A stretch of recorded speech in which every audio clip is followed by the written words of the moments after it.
Welcome back to Rising Parent, where we dive deep into the joys and challenges of parenting. Today, we're tackling a topic that's crucial for every child's growth: healthy eating habits. We all want our little ones to thrive, and a balanced diet plays a vital role in their physical, mental, and emotional well-being. But let's be honest, navigating picky eaters and picky mealtimes can be a real challenge.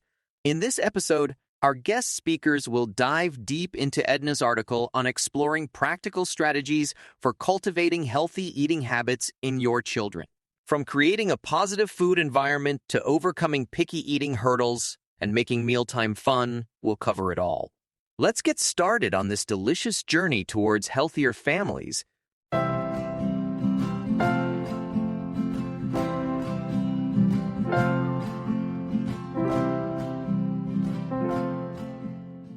Hey everyone, and welcome back. I have a feeling today's deep dive is going to be super relevant for a lot of you out there, especially all you parents and childcare providers. We're tackling healthy eating habits. Yeah. Specifically, how to help kids thrive, without turning every single meal into a power struggle. And if you know anyone who might benefit from this episode along to the grandparents, babysitters, teachers, the more the merrier. Right. To guide us through all this, we have two fantastic guests, Edna and Tim. They've been working with kids and families for over 20 years, and let me tell you, their experience really shines through. Not only are they licensed childcare providers, but they also founded Selfless Outreach. It's a nonprofit mobile food bank doing incredible work in the community.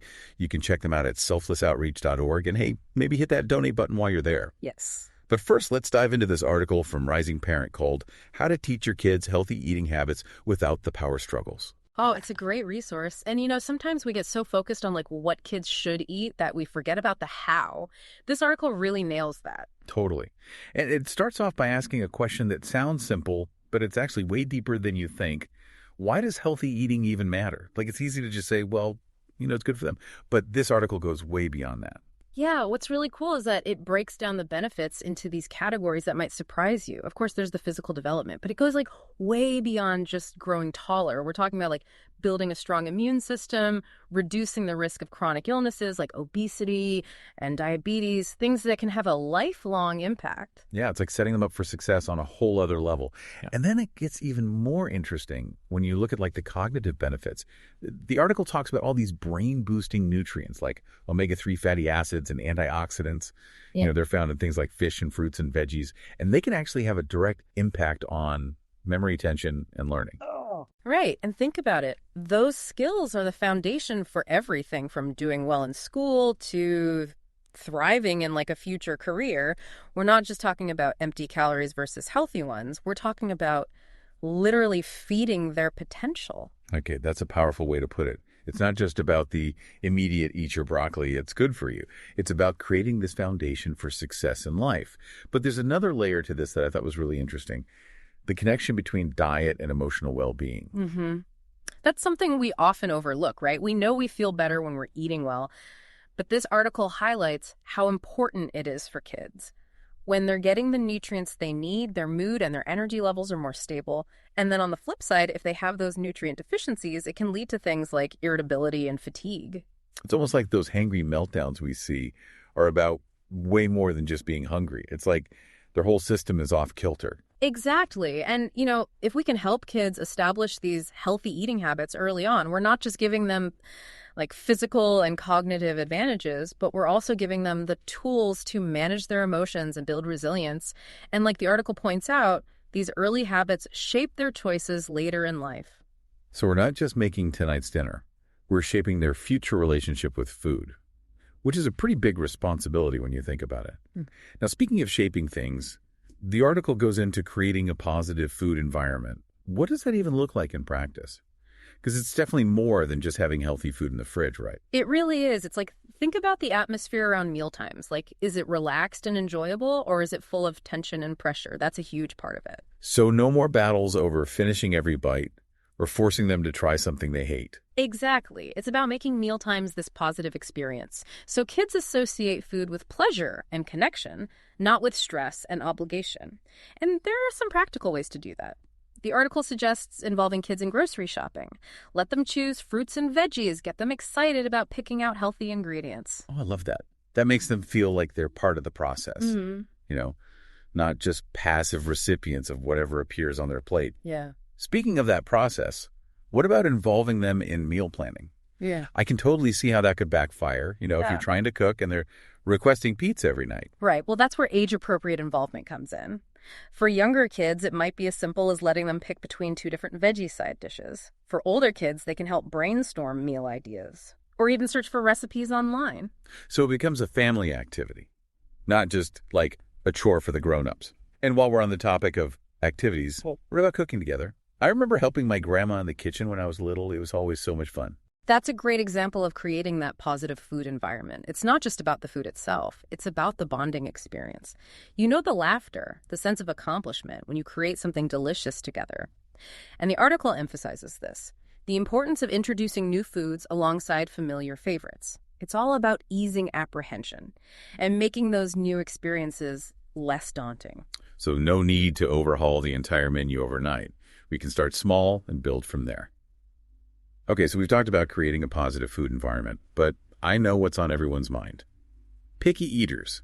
How do we handle those tiny humans who seem to survive on air and the occasional goldfish cracker? Don't worry, the article's got us covered, and the first piece of advice is probably music to every parent's ears. Patience. Change takes time. And trying to force kids to eat something they're not ready for will only backfire. Okay, deep breaths, everyone, deep breaths. But what about like those practical strategies? I'm all ears. Well, we can actually use some of the techniques we've already talked about. That gradual introduction of new foods alongside favorites, it's like a gentle invitation, not a demand. And remember how we talked about cooking together? That can be a game changer. When kids help prepare a meal, they're more likely to be curious about trying it. It's like they've invested in the project, so they're more willing to see it through. Exactly. And this is where role modeling comes in. The article emphasizes that if you're eating a variety of foods and you're enjoying them, your kids are much more likely to follow suit. You know what they say, actions speak louder than words, especially when it comes to tiny humans who are constantly observing us. Absolutely. And here's another interesting point the article makes. Sometimes it's not even about the food itself, it's about the experience. So instead of focusing on getting them to eat a specific vegetable, maybe you focus on making mealtime fun and engaging. Okay, I'm intrigued. How do we do that? Think like a kid. Turn cooking into a game. Create themed meals. Use cookie cutters to make fun shapes out of fruits and veggies. Anything that sparks their imagination. And makes healthy food seem less like a chore and more like an adventure. So less lecturing about vitamins and more playful exploration. Precisely. And remember, the goal is to create those positive associations with food. We don't want to turn mealtimes into a battleground. That actually leads perfectly into the next section of the article, which is all about the power of positive reinforcement. I know we're all guilty of just saying, good job when they eat their vegetables, but this article goes way deeper than that. What's interesting here is the focus on specific praise. Instead of just saying, good job, try something like, I'm so proud you chose an apple. It makes that connection between the action and the praise much clearer for the child. So they understand why you're happy with their choice. Not just that they should be happy because you said so. I like that. But what about rewards? Are those okay, or are we venturing into dangerous territory? The article acknowledges that rewards can be helpful, but it cautions against using food as a reward. Right. That makes sense. We don't want to create unhealthy associations or make certain foods feel like forbidden fruit. Exactly. Instead, you can try things like sticker charts that lead to a fun outing or activity, something that promotes healthy habits and creates positive memories. So rewards that align with the overall goal, not something that contradicts it. I'm already starting to see how all these pieces fit together. But before we get too far ahead of ourselves, let's dive deeper into this idea of positive reinforcement and how to use it effectively. Sounds good to me. One thing the article emphasizes is involving kids in decision-making, similar to how we talked about grocery shopping and meal planning. So like letting them choose a veggie for the week's meals or picking a healthy snack for their lunchbox. Exactly. It gives them that sense of ownership, makes them active participants in the process, not just passive recipients. And here's something I found really insightful. The article talks about how this involvement can actually foster independence, responsibility, and even acceptance of new foods. Because they've had a hand in creating the meal, they're more invested in trying it. Exactly. And it creates opportunities for these natural conversations about healthy eating within a collaborative family environment. It's not just about the food, it's about the connection and the learning experience. This is all so fantastic. I'm already feeling way more equipped to tackle meal times with my little ones. But I'm curious, what other gems does this article hold? Well, there's one more key area the article explores that I think is crucial: routine. It might not sound as exciting as food art or themed meals, but it's incredibly powerful. Okay, so why is routine so important when it comes to food? I get how it helps with scheduling and planning, but what's like the deeper impact? The article explains that predictability equals less anxiety around food. When kids have a consistent meal and snack schedule, they develop regulated hunger cues, and they're less likely to overeat or make impulsive choices. So no more hangry meltdowns because their blood sugar is all over the place. Exactly. And that consistency, regardless of other activities, really reinforces those healthy habits. It's like building a solid foundation for their relationship with food. So even if the world outside is chaotic, mealtimes provide that sense of structure and stability. That's a great way to put it. And it all ties back to that positive food environment we talked about earlier. When mealtimes are predictable and enjoyable, kids learn to trust their bodies and make those healthy choices naturally. This is all making so much sense. It's amazing how something as simple as routine can have such a big impact. They really can. And the article goes even further, suggesting we take this idea of routine and use it to empower kids even more. Oh, I'm intrigued. Tell me more. It's about taking that structure and predictability of routine and applying it to meal planning and preparation. And the article really emphasizes that this goes beyond just helping out in the kitchen. It's about education in action. Okay, so we're not just talking about little sous chefs chopping veggies. We're talking about something deeper. Exactly. When kids are involved in the process, they're learning about nutrition, balance, ingredients. It's hands-on. It's like a living, breathing lesson in healthy eating. It's so much more effective than just reading about it in a book or being told what to eat. Absolutely. And it's important to involve them in age-appropriate ways. For younger kids, it might be as simple as choosing fruits at the store or helping to wash vegetables. As they get older, they can take on more responsibility, like reading recipes or measuring ingredients. It's all about building skills and confidence and making them feel like they're part of something bigger than themselves. Right. And the article highlights how this involvement fosters independence, responsibility, and even acceptance of new foods. Because they've had a hand in creating the meal, they're more invested in trying it. Exactly. And it creates opportunities for natural conversations about healthy eating within a collaborative family environment. It's not just about the food, it's about the connection and the learning experience. This is all so insightful. Edna and Tim really hit the nail on the head with this article. It's packed with practical advice that any parent or caregiver can implement. Absolutely. It's a fantastic resource for anyone looking to nurture healthy eating habits in the children they care for. So we've covered a lot of ground here.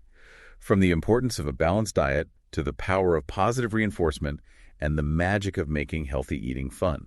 And we've explored some really practical strategies for creating a positive food environment, dealing with picky eaters, and empowering kids through meal planning and preparation. It's amazing how much valuable information they packed into this one article. But before we move on to our next segment, I want to hear your thoughts. What stood out to you as particularly insightful or surprising? You know what really resonated with me was the idea that we're not just feeding our kids, we're shaping their future. Those early experiences around food have this ripple effect that extends far beyond the dinner table. It's about giving them tools for a lifetime of healthy choices. That's a beautiful way to put it. And it makes this whole conversation about healthy eating feel so much more meaningful. It's not just about getting them to eat their vegetables. It's about empowering them to thrive. Exactly. As we're wrapping up our deep dive into healthy eating for kids, I'm feeling so inspired by all the practical advice and honestly, the permission to let go of some of that mealtime pressure. Yeah. It's like Edna and Tim have given us this roadmap to a more peaceful and enjoyable experience around food, both for ourselves and the kids. I know. So before we sign off, let's recap some of those key takeaways that our listeners can put into action right away. What were some things that really stood out to you? Well, for me, it all starts with that shift in mindset. Creating a positive food environment is about way more than just having healthy options available. It's about the atmosphere we create around mealtimes, making it relaxed, enjoyable, and connected. Yeah, and ditching the power struggles, right? No more forcing them to clean their plates or try something they hate. Instead, we can focus on involving them in the process, from choosing ingredients to helping with the preparation. Exactly. And remember, it's age-appropriate involvement. Your toddler might pick a fruit for their snack. Your preteen might help plan the weekly menu. It's about finding those little ways to empower them and give them a sense of ownership. And let's not forget the power of positive reinforcement. Instead of just saying, good job, we can get specific with our praise, like, I love that you chose carrots today. Or maybe we create a sticker chart that leads to a fun family activity, something that reinforces healthy choices in a positive way. And one of my favorite takeaways is the reminder to make healthy eating fun and engaging. Turn cooking into a family adventure, create themed meals, use cookie cutters to make those veggies extra enticing. It's amazing what a little creativity can do to shift their perspective. Totally. It's about making healthy choices feel like a celebration, not a punishment. And speaking of celebrations, let's not forget to celebrate our own efforts too. We don't have to be perfect parents. We just have to keep trying, keep learning, and keep making progress. Absolutely. Small steps lead to big changes. And every effort we make to create a healthier food environment for our kids is a step in the right direction. And remember, you're not alone on this journey. There are so many resources and support groups out there for parents who are trying to navigate these challenges. It's about building that village right, sharing tips, finding what works, and celebrating those wins together. Now, before we say goodbye, I want to leave you with something to ponder. The article talks about how these early eating habits shape our children's future choices, and how we as parents and caregivers are their role models. It really makes you think, it's not just about tonight's dinner. It's about the legacy we're creating. So my question for you is this. What kind of relationship with food do you want to help your child build? One that's filled with joy balance and a sense of empowerment, or one that's fraught with anxiety, restriction, and guilt? The choices we make today are shaping that future. Wow, that's a powerful way to frame it. It gives this whole conversation a deeper meaning. It really does, and it reminds us that we have this incredible opportunity to guide our children towards a healthier and happier relationship with food, one meal at a time. Beautifully said. Well, that brings us to the end of our deep dive. A huge thank you to Edna and Tim for their wisdom and practical advice. Don't forget to check out their amazing work with Selfless Outreach at selflessoutreach.org. Maybe even make a donation while you're there. Every little bit helps. And thank you for joining us on this journey of discovery. We hope you learned something new, felt inspired, and are walking away with some practical tools to create a more positive food environment for the kids in your life. Until next time, keep diving deep, keep learning, and keep those meal times happy and healthy.